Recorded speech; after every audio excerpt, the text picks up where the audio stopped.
ನನ್ನ ಮುಂದೆ ನಗನಗುತ್ತ ಇರು ಅಂತ ಆಜ್ಞೆ ಮಾಡ್ತಾನೆ. ನನಗೆ ಏನ್ ಮಾಡ್ಲಿ ಸೀತಾ? ಒಂದು ಕಡೆ ಬಾವಿ, ಇನ್ನೊಂದು ಕಡೆ ಕೆರೆ, ನನಗೆ ಎಲ್ಲಿಗೆ ಹೋಗಲಿ? ನಿನ್ನ ಮಾತಿನ ಅರ್ಥವಾದ್ರೂ ಏನು ತೇಜು? ಹೇಳಿದರೆ ಅದು ವ್ಯರ್ಥ. ಆದ್ರೂ ನಿಜ ಸಂಗತಿ ತಿಳಿಯಲೇಬೇಕಲ್ಲ.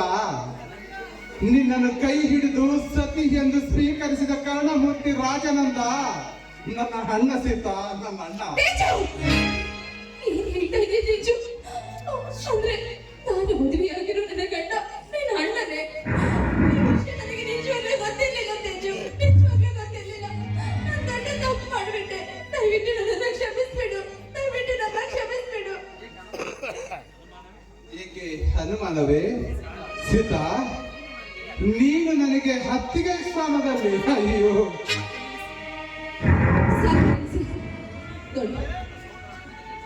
ನೋಡು, ನೀನು ನಿಜವಾಗ್ಲೂ ನನ್ನ ಗಂಡನ ಸಹೋದರ ಅಂತ ನನಗೆ ಖಂಡಿತವಾಗ್ಲೂ ಗೊತ್ತಿರಲಿಲ್ಲ.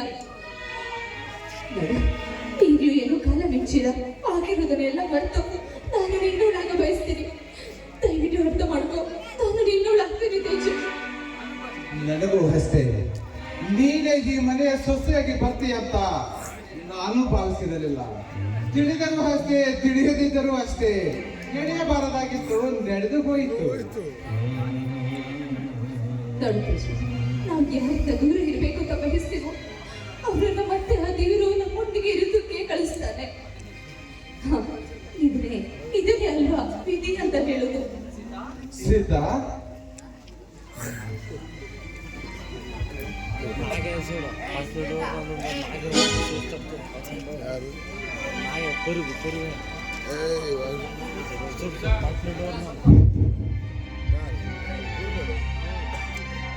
ಹುಚ್ಚ ಮಾತಿನಂತೆ ಮಾತನಾಡಬೇಡ. ಸೀತಾ ಎಂದು ಕರೆಯುವ ಹಕ್ಕು ನಿನಗೆ ಎಲ್ಲಿದೆ? ಅಣ್ಣನ ಹೆಂಡತಿ ನಿನಗೆ ಹತ್ತಿಗೆ ಅಲ್ಲವೇ? ಹತ್ತಿಗೆ ನಿನಗೆ ತಾಯಿಯ ಸಮಾನ. ಅಮ್ಮ ಎಂದು ಕರಿ. ಹತ್ತಿಗೆ ತಾಯಿ ಸಮಾನ?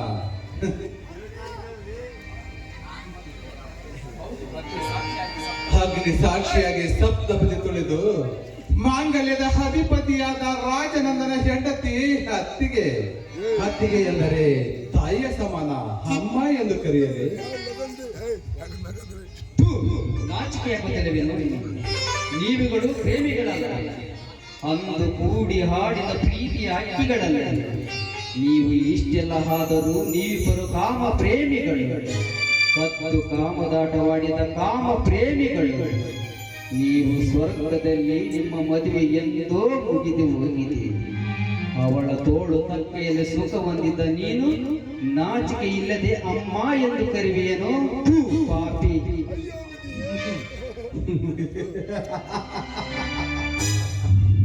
ಹೌದು, ನಮ್ಮಿಬ್ಬರ ಮದುವೆ ಅಂತರಂಗದ ಸ್ವರ್ಗದಲ್ಲಿ ಎಂದೋ ಮುಗಿದು ಹೋಗಿದೆ. ಇವಳು ನನಗೆ ತಾಯಿಯ ಸಮಾನ? No, never. ತಾಯಿಯ ಸ್ಥಾನದ ಮಹತ್ವವೇ ಬೇರೆ.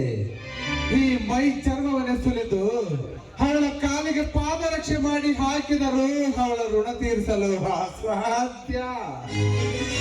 ಅಂಥದ್ರಲ್ಲಿ ಅವಳಲ್ಲಿ ಅವಳ ಸ್ಥಾನವೆಲ್ಲಿ? ಇವಳಲ್ಲಿ ಇವಳ ಸ್ಥಾನವೆಲ್ಲಿ? ಇವರಿಬ್ಬರ ನಡುವಿನ ಅಂತರ ಆಕಾಶ ಭೂಮಿ ನಡುವಿನ ಅಂತರ.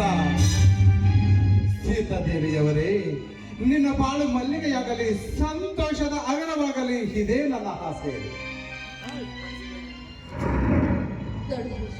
ತಪ್ಪು ಮಾಡ್ತಾ ಇದ್ದೆ. ಈಗ ನೋಡು, ಎಲ್ಲ ಆಗೋಗಿದೆ. ಈಗ ನೀನು ವಯಸ್ಸಿನಲ್ಲಿ ನಾನು ಮತ್ತೆ ನಿನ್ನವಳಾಗಿ ನಿನ್ ಜೊತೆ ಬಂದ್ಬಿಡ್ತೀನಿ. ನಡಿ, ಮಾಡಿರೋ ತಪ್ಪಿಗೆ ಇಲ್ಲಿಂದ ನಿನ್ ಜೊತೆ ಹೊರಟು ಬಂದ್ಬಿಡ್ತೀನಿ. ಹೇಳು ತೇಜು. ನಮ್ಮಿಬ್ಬರ ನಡುವೆಯ ಬಾಲಿಗೆ ತೆರೆ ಹೆಣೆದಾಯ್ತಲ್ಲ ಆ ಸಂಪ್ರದಾಯವೆಂಬ ಕಂದಾಚಾರ. ನೋಡು, ದಯವಿಟ್ಟು ಮುಂದೆ ಯಾವುದೇ ರೀತಿ ಕೆಟ್ಟದಾಗಿ ಯೋಚನೆ ಮಾಡಬೇಡಿ. ನೋಡು, ಯಾವುದೇ ವಿಚಾರ ಸರಿಯಾಗಿರ್ಬೇಕು. ದಯವಿಟ್ಟು ನನ್ನ ಮಾಂಗಲ್ಯವನ್ನು ಅಂಗೀರಿಸಿಕೊಂಡು ದಯವಿಟ್ಟು ನಾನು ನಿನ್ ಜೊತೆ ಇರೋದಕ್ಕೆ ದಯವಿಟ್ಟು ಅವಕಾಶ ಮಾಡಿಕೊಡ್ತೀನಿ. ಸಾಕು, ನಿಲ್ಲಿಸು. ಹುಂಡ ಮನೆಗೆ ಎರಡು ಬಗೆಯುವ ಹೀನ ಸ್ವರನೇನು? ನಾಯಿಗೆ ಮಾನವೀಯತೆ ಎಲ್ಲಿದೆ? ನಾನು ಇಷ್ಟೊತ್ತು ನಿನ್ನ ಜೊತೆ ಮಾತನಾಡಿದ್ದು ಹಂದಿಗೆ ಗಂಧಲೇಪನ ಮಾಡಿದಂತಾಯಿತು. ನಿನ್ನ ತಾಯಿ ಹೆತ್ತಿ ತಾಯಿ ನೀರಿಗಾಗಿದಂತೆ ಆಯಿತು. ಹಾಗಾದರೆ ನಾನು ನಿನ್ನನ್ನು ಮುಂದೆ ಮಾತನಾಡಬೇಡ. ಹೆಣ್ಣು ಚಿಕ್ಕ ವಯಸ್ಸಿನಲ್ಲಿ ತಪ್ಪು ಮಾಡಿದರೆ ಅವಳು ಎಂದು ಸೂಳೆ ಆಗುವುದಿಲ್ಲ. ಮದುವೆ ಆದ ಮೇಲೂ ಗಂಡನಿಗೆ ಮೋಸ ಮಾಡದೆ ಅವರ ಜೊತೆಗೂಡಿ ಸಂತೋಷವಾಗಿ ಬಾಳಿದರೆ ಅವಳೇ ಭಾರತದ ಆರ್ಯನಾರಿ. ನೋಡು, ನೀನು ನನ್ನನ್ನ ಅರ್ಧಾಂಗಿನಿ ಸ್ಥಾನದಲ್ಲಿ ಇದೆಯಾ. ಆ ಕರ್ಣಮೂರ್ತಿಗೆ ಯಾವ ಮೋಸ ಮಾಡದೆ ಈ ಮನೆಗೆ ಮಲ್ಲಿಗೆಯಾಗಿ ಬಾಳು. ನೋಡಿ, ಹಾಗಾದ್ರೆ ಸ್ವಲ್ಪ ನಿಲ್ತಿರ ತೇಜು. ಅದು ಏನೆಂಬುದು ಒಂದೇ ಮಾತಿನಲ್ಲಿ ಹೇಳಿ ಮುಗಿಸಿಬಿಡಿ. ಏಕೆಂದರೆ ಈ ಮನಸ್ಸಿಗೆ ತುಂಬಾ ನೋವಾಗಿದೆ. ಸುಧಾರಿಸುವ ಶಕ್ತಿ ನನ್ನ ಮನಸ್ಸಿಗೆ ಉಳಿದಿಲ್ಲ. ತೇಜು, ನೋಡಿ, ನಾನು ಈ ಮನೆ ಸೊಸೆಯಾಗಿದ್ದೀನಿ. ಇಲ್ಲಿ ಸಂತೋಷವಾಗಿರಿ ಅಂತ ಹೇಳ್ತಿದ್ದೀರಾ, ಸಂತೋಷವಾಗಿರ್ತೀನಿ. ಹಾಗಾದ್ರೆ ನೀವು ಮದುವೆಯಾಗದೆ ಮುಂದೆ ನಿಮ್ಮ ಜೀವನದ ಗತಿ ಆದ್ರೆ ಏನು ತೇಜು? ಅದೋ ಗತಿ ಸೀತಾ. ನಿನ್ನಂತ ಒಂದು ಹೆಣ್ಣನ್ನು ನಂಬಿದ ತಪ್ಪಿಗೆ ನನ್ನ ಜೀವನವೇ ದುರ್ಗತಿ ಸೀತಾ, ನನ್ನ ಜೀವನವೇ ದುರ್ಗತಿ. ನಿನಗಾಗಿ ಮರೆಯದಿರು, ನಿನಗಾಗಿ ಕಾದು ಕುಳಿತಿರುವ ನಿನ್ನ ಪತಿ ಬರ್ತಿದೆ. Good bye.